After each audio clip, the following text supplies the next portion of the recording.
Kenali hukum dan jauhi hukuman. Berbuatlah baik dan selalu hindari perbuatan tercela. Keadilan restoratif atau restoratif justice merupakan sebuah pendekatan guna mengurangi kejahatan dengan menggelar pertemuan antara korban dan terdakwa.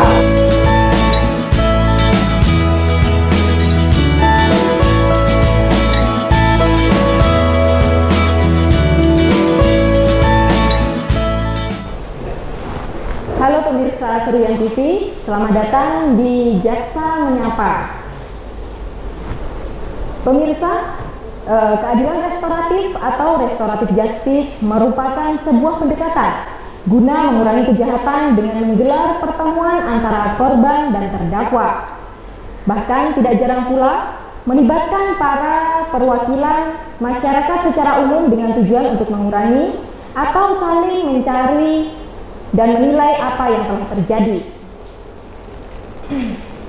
Dan tentunya untuk membahas lebih jauh mengenai restoratif justice, bersama saya telah hadir Bapak Karyadi SHMH selaku Kasih Intelijen Kejaksaan Negeri Serian.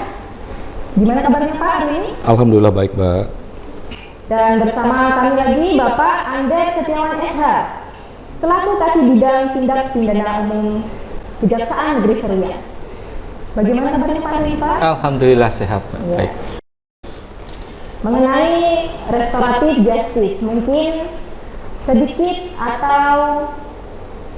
banyaknya masyarakat di Kabupaten Serian masih bingung apa sih yang dimaksud dengan restoratif justice. Mungkin Bapak Anda bisa menjelaskan? Baik, restoratif justice. Jadi restoratif justice itu penyelesaian suatu perkara di luar persidangan. Yaitu tujuannya untuk menyelesaikan masalah-masalah itu tanpa adanya proses-proses hukum lainnya. Itu kesepakatan kita, kesepakatan antara kedua pihak, baik yang pihak korban maupun pihak si tersangka, sehingga ketemu suatu kesepakatan sehingga selesainya suatu perkara itu. Baik, Pak. Apa sih Pak yang melatar belakangi sehingga penyelesaian suatu perkara melalui proses restoratif justice bagi kejaksaan? Mungkin Bapak Karyadi bisa. Baik Mbak, terima kasih. Kalau yang melatar belakang ya, sebagaimana kita ketahui bahwa di Indonesia khususnya, pada umumnya khususnya di Kabupaten Serian, itu penanganan perkara semakin tahun itu semakin meningkat, bukan semakin berkurang. Nah, kenapa timbul ada istilah restoratif justice? Yang melatar belakanginya, kita tahu di lapas, rutan itu semua penuh. Yang seharusnya isinya cuma 6 orang, satu kamar itu bisa diisi 16. Bahkan ada yang sampai tidur bergantian. Tidur bergantian dalam arti dia hanya tidur bisa berdiri, temannya dulu yang tidur. Nah itu bergantian 2 jam begitu. Maka pemerintah juga kerepotan ya dalam hal pemberian konsumsi untuk makan dan sebagainya. Semakin banyak biaya yang dikeluarkan oleh pemerintah, disitulah maka timbul ada restoratif justice khususnya pihak kejaksaan. Oke, baik, nah Pak. Untuk perkara-perkara yang ada selama ini, apakah bisa menggunakan sistem RJ ini Pak? Mungkin saja yang menjawab ya Mbak ya. Nah, jadi untuk perkara apakah itu bisa menggunakan RJ? Jadi untuk perkara itu tidak semuanya Mbak. Tidak semuanya perkara itu bisa dilakukan restoratif justice. Tentunya kita berdasarkan petunjuk pimpinan, ada syarat-syarat prinsip yang harus dipenuhi dari restoratif justice yang harus kita ajukan. Itu yang pertama adalah tersangka baru melakukan perkara, baru melakukan tindak pidana baru pertama kali gitu. Jadi tidak boleh misalkan dia berkali-kali melakukan tindak pidana, jangankan berkali-kali, 2 kali aja tidak boleh. Jadi memang betul-betul dia harus pertama kali melakukan tindak pidana. Nah itu nanti bagaimana cara mengetahui apakah tersangka itu baru pertama kali atau tidak, itu pada saat di proses penyidikannya, Pak. Di proses penyidikannya kita berkoordinasi dengan penyidik, dilihatkan daftar riwayat perkaranya bahwa betul tersangka baru pertama kali, nah itu baru boleh diajukan RJK. Ya. Yang keduanya syaratnya adalah ancaman pidana tidak boleh lebih dari 5 tahun. Kalau misalkan di atas 5 tahun gimana? Tidak boleh. Di atas 5 tahun lebih dari 1 hari gimana? Nggak boleh. Pokoknya ancaman pidananya adalah 5 tahun. Jadi intinya perkara ringan lah. Ya, perkara ringan, betul. Bisa. Terus syarat yang terakhir adalah kerugian itu tidak boleh lebih dari 2.500.000. Kerugiannya tidak boleh lebih dari 2.500.000. Akan tetapi, Mbak, dari 3 syarat prinsip itu dapat dikecualikan sesuai dengan petunjuk pimpinan, petunjuk susulan, yaitu syarat pertama adalah si tersangka baru pertama kali melakukan tindak pidana ditambah plus dipilih salah satu antara A atau yang B tadi. Yang B adalah tindak pidana tidak boleh lebih dari 5 tahun. Cuman syaratnya kalau misalkan ini tidak lebih dari 5 tahun, kerugiannya itu tidak lebih dari boleh lebih dari 1.500.000, boleh kalau yang dikecualikan, Mbak. Jadi tadi kan bisa dikecualikan tuh, bisa dikecualikan. Yang pertama tersangka baru pertama kali melakukan tindak pidana plus B. Jadi si ancamannya itu tidak boleh lebih dari 5 tahun dengan kerugian boleh lebih dari 2.500.000. Atau yang kedua pilihannya, yang pertama kerugian pelaku baru melakukan tindak pidana baru pertama kali plus yang C. Yang C-nya boleh kerugian lebih dari 2.500.000 asalkan tindak pidana tidak lebih dari 5 tahun. Jadi itu yang kira-kira syarat-syarat yang harus dipenuhi untuk kategori bisa di-RJ-kan. Baik, Bapak. Kalau di Kabupaten Seruyan sendiri, apakah pernah kejaksaan menangani perkara RJ tersebut? Mungkin Bapak tadi bisa. Baik, sebelum saya menjawab itu akan saya tambahkan sedikit ya. Perkara-perkara yang RJ di samping tadi tindak pidana ringan, ancamannya juga ringan, juga ada satu tambahan, yaitu merupakan suatu perkara yang pengaduan. Ya, artinya pengaduan itu bisa dituntut atas pengaduan. Katakanlah ada perkara suatu perselingkuhan, siapa yang merasa dirugikan adalah tentu antara suami atau istri. Bisa melaporkan siapa yang berbuat, itu yang dilaporkan. Nah ini pengaduan, hanya dia yang bisa mencabut, tidak boleh orang lain, karena itu perkara pengaduan. Baik, akan saya jawab tentang perkara yang pernah di-RJ-kan di Kabupaten Seruyan. Kita juga sebelumnya pernah gagal, Mbak. Artinya dalam gagal bahwa 2 bulan yang lewat kita sudah mengerjikan juga. Mengerjikan perkara itu adalah pengambilan uang. Mengambil uang semacam ada kotak amal, ya. Itu kerugiannya sebenarnya tidak lebih dari 2,5 juta. Tetapi karena perbuatan itu dilakukan oleh 2 orang. Nah itu yang menggagalkan kami kemarin, dan pihak kejaksaan sendiri amat sangat selektif dalam hal meng-RJ-kan suatu perkara. Kami tidak disetujui oleh pimpinan di Kejaksaan Agung, walaupun kerugiannya kecil. Kalau instansi lain saya tidak tahu ya. Nah, untuk perkara yang pernah di-RJ-kan itu tentang pencurian. Ada pencurian seorang pelaku di Desa Mekar Indah. Itu kita RJ-kan, memang kerugiannya kurang lebih 10 juta. Kenapa bisa di-RJ-kan? Karena tadi sebagaimana dijelaskan Pak Kasibidum tadi, ada salah satu aturan tambahan lagi dari kejaksaan, itu membolehkan, termasuk pengecualian tadi. Nah, itu adalah perkara, boleh saya cerita ya tentang kasusnya. Jadi dia begini, anaknya dia ini seorang pelaku, seorang tersangka ini adalah kurang lebih umurnya 10 bulan. Pada saat melahirkan istrinya pun dia meminjam hutang kepada tetangganya. Itu diberikan pinjaman. Sukses satu ini.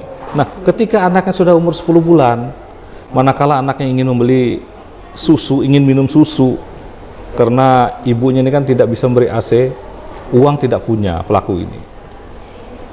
Dia sempat makan di suatu warung, pulang dia kepikiran pulang ini harus bawa susu buat anak, dan itu tidak bisa dia penuhi untuk anaknya ini. Akhirnya dia kembali lagi ke warung itu.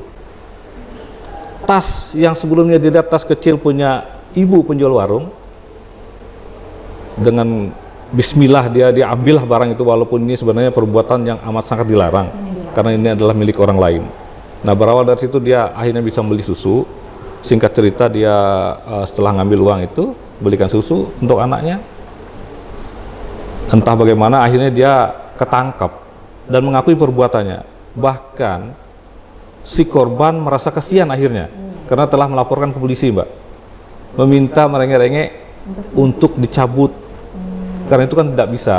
Akhirnya sebelum sampai perkara ini ke pengadilan, di kejaksaan kita coba untuk mendamaikan kedua ini, dan ini perlu diingat bahwa yang berkeinginan untuk damai adalah pihak korban, pihak korban sendiri, karena melihat sesama tetangga mungkin ya, sesama tetangga yang hidupnya juga miskin, dan kami juga sudah melakukan pengecekan ke lapangan, ke lokasi di mana tempat tinggalnya, kami lihat betul-betul sangat menyedihkan, Mbak. Di samping itu juga pada si pelaku ini dalam keadaan sekarat karena stroke. Nah, kita membayangkan sendiri bagaimana ya dalam keadaan stroke begitu, bagaimana dia mengobatinya, belum lagi dia memenuhi kebutuhan keluarganya. Dan syukur alhamdulillah pada bulan November kemarin kita sudah berhasil untuk mengerjikan, dan itu disetujui oleh pimpinan kami di pusat, dan alhamdulillah cuma perkara satu itu. Berarti intinya antara korban dan pelaku itu harus saling setuju ya, Pak? Betul. Itu inti utamanya. Ya, saling memaafkan. Itulah salah satu syarat RJ, Mbak, adanya perdamaian antara kedua belah pihak. Gitu. Kalau misalkan salah satu tidak mau, kan nggak bisa RJK. Pasti ada yang menuntut. Betul. Informasi yang kami dapat dari Kejaksaan Negeri Serian telah menyiapkan rumah restoratif justice.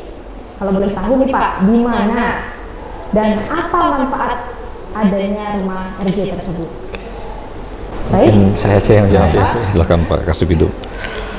Rumah restoratif justice itu kalau suatu wadah yang dipakai untuk untuk mediasi kesepakatan antara kedua belah pihak itu. Jadi ruangan itu tujuannya untuk itu. Kebetulan kita di sini rencananya, Mbak, ini rencananya ada 6 desa yang mau kita resmikan menjadi rumah RJ. Iya, dengan nama Humak Mangat, nama rumah RJ-nya. Humak Mangat itu artinya adalah rumah baik. Jadi tujuannya rumah itu adalah rumah untuk kebaikan, untuk kebaikan, untuk mendamaikan, untuk mediasi. Misalkan ada orang konsultasi di situ juga boleh. Gitu. Juga boleh. Dan perlu saya tambahkan, Mbak ya. Ini kan sebelum diresmikan rumah ini, yang 6 rumah restoratif justice ini yang bernama Huma Mangat atau Rumah Nyaman, kami ketika melakukan pengecekan pada hari Jumat kemarin, ada masyarakat berbondong-bondong ya, ingin diselesaikan ada suatu permasalahan perkelahian antara warga di satu RT, karena mereka melalui ketua RT tidak bisa diselesaikan. Begitu pula dengan Kades. Akhirnya mereka minta kepada Pak Kades untuk dibantu oleh pihak kejaksaan untuk menyelesaikan. Pada hari Jumat kami sebenarnya tidak secara sengaja juga ke lokasi itu, sebenarnya ingin pengecekan untuk persiapan peresmian. Akhirnya karena permintaan kami coba untuk mendamaikan. Alhamdulillah kami berhasil pada hari Jumat itu mendamaikan dengan syarat-syarat tentunya tidak mengulangi perbuatan, ya kan, tidak akan melanggar perjanjian yang telah dibuat. Salah satu pihak juga akan mengobati orang yang sakit, ya, itu dengan dibiayai oleh yang pelaku yang melakukan perbuatan penganiayaan. Mungkin itu Pak tambahannya. Kalau dalam suatu perkara seperti sengketa lahan atau masalah pernikahan nih Pak, mungkin apa syarat yang harus dipenuhi mereka supaya bisa di-RJ-kan? Mungkin saya juga yang jawab. Syarat untuk bisa di-RJ-kan yang pertama adalah yang pasti ini kalau kita berbicara sebelum itu dilaporkan, Iya, misalkan sebelum itu dilaporkan, anggaplah ini rumah RJ-nya sudah jadi nih, rumah RJ-nya sudah diresmikan. Tentunya adalah adanya suatu perdamaian antara kedua belah pihak. Itu ada antara kedua belah pihak, kemudian setelah adanya perdamaian, apa sih tuntutan antara kedua belah pihak? Ada kesepakatan gitu Nah, ya? betul, adanya kesepakatan. Kemudian dalam tuntutan itu masing-masing pihak bagaimana tanggapannya? Apakah setuju dengan yang di sebagai syarat untuk berdamainya? Kalau misalkan itu setuju, langsung bisa damai tanpa adanya suatu suatu laporan. Nah, beda konteksnya apabila itu perkara sudah naik Gitu ya? ke tahap laporan polisi. Misalkan contohnya perkara tadi pernikahannya Mbak ya, orang dilaporkan pernikahannya karena dia mungkin kawin siri lagi. Nah, otomatis kan bisa itu diancam dengan tindak pidana. Nah, tentunya kita lihat dulu lagi Mbak, syarat yang sudah saya sampaikan tadi. Yang pertama, apakah si tersangka baru pertama kali melakukan tindak pidana? Kalau itu terpenuhi, oke. Syarat yang kedua, Tidak memenuhi. ancamannya tidak boleh melebihi dari 5 tahun. Nah, yang ketiganya, kalau itu kan tidak ada denda. Iya, toh. Karena jadi cukup 2 syarat itu. Cukup 2 syarat itu. Karena masalah pernikahan bukan ada kerugian. Tidak ada kerugiannya kalau di situ Mbak, tidak ada. Betul. Nah, kemudian nanti ada lagi syarat tambahannya, biasanya perdamaian antara kedua belah pihak. Baru nanti kita RJ-kan di kejaksaan. Mungkin kurang lebihnya syaratnya seperti itu, Mbak. Apakah terobosan restoratif justice yang dilakukan kejaksaan ini telah menyentuh nilai-nilai keadilan dan masyarakat Indonesia, khususnya Kabupaten Seruyan? Baik Mbak, memang ini sangat menarik nih Mbak, untuk menjawab pertanyaan ini. Jadi restoratif justice ini tentunya itu adalah untuk menghilangkan stigma negatif yang selama ini masyarakat itu mencap aparat penegak hukum tidak ada.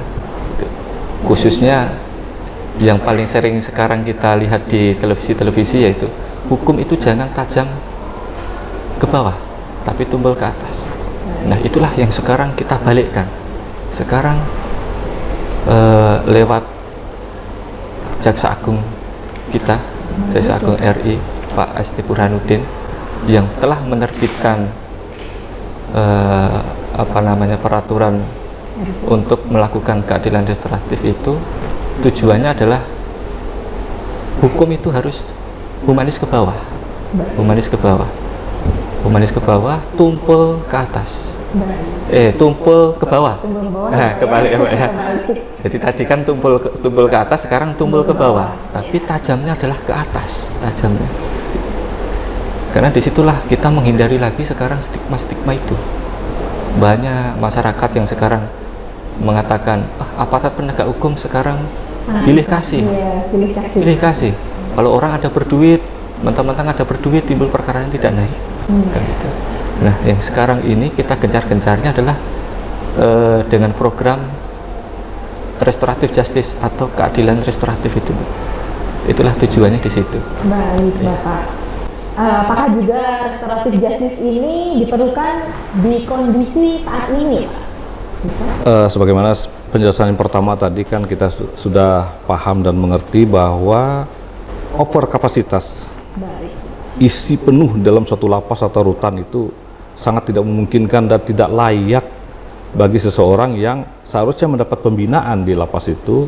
Maka setiap tahun itu akan bertambah terus narapidana yang masuk ke dalam suatu penjara. Makanya diadakanlah suatu restoratif justice. Walaupun lembaga lain sudah ada restoratif justice, namun untuk dari 2020 hingga sekarang itu kejaksaan, pengadilan juga melakukan restoratif justice, di mana restoratif justice itu adalah tujuannya adalah untuk kembali ke awal. Artinya orang ini kondisi semula, artinya orang ini tidak seolah-olah tidak pernah melakukan suatu tindak pidana.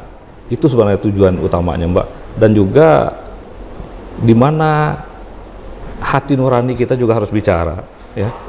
Sebagaimana dijelaskan Pak Kasipidum tadi, jangan tajam ke bawah, tumpul ke atas, harusnya sebaliknya. Itu kan sering kita dengarkan dengung-dengung masyarakat, kok cuma mencuri ayam diproses masuk penjara, sementara yang korupsi miliaran rupiah bebas berkeliaran. Nah, itu sekarang kita juga di dalam melakukan suatu tuntutan pidana pun juga harus berasaskan kepada hati nurani, kembalikan ke hati nurani kita. Baik, Bapak.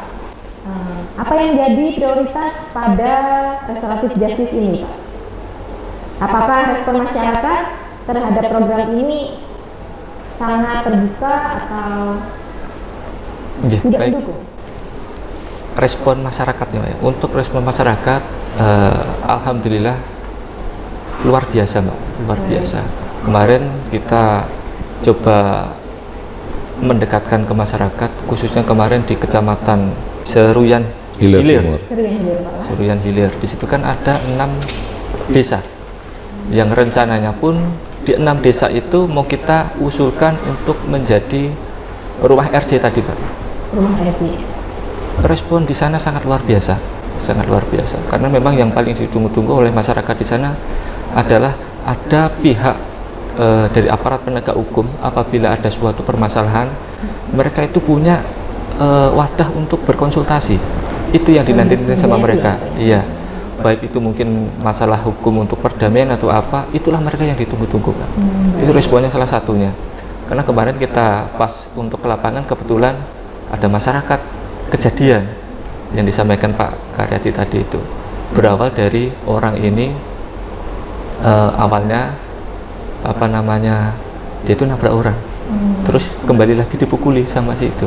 Jadi kan sama-sama orang ini kan bisa jadi masalah itu gak bakalan selesai gitu. Apalagi harus itu ada penengah, ya? Iya, harus ada penengah. Nah, di situ itu yang menjadi para pelaku adalah orang satu RT. Orang satu RT dikhawatirkan ke belakang adanya balas dendam. Nah, itu makanya salah satu tujuan RJ atau restoratif justice itu adalah menghindarkan stigma balas dendam. Kita damaikan di awal biar ke belakang kita hidup rukun dengan tetangga kita. Jadi terkait dengan respon tadi, Mbak, ya, saya tambahkan sedikit. Dengan adanya 6 rumah restoratif justice yang akan diresmikan ini, masyarakat baik di desa, dari 6 desa ini, khususnya Kecamatan Seruyan Hilir Timur itu sangat antusias dan sangat berterima kasih kepada pihak kejaksaan. Dan kami kemarin sudah melakukan uji petik terhadap suatu kasus yang sudah di-RJ-kan itu.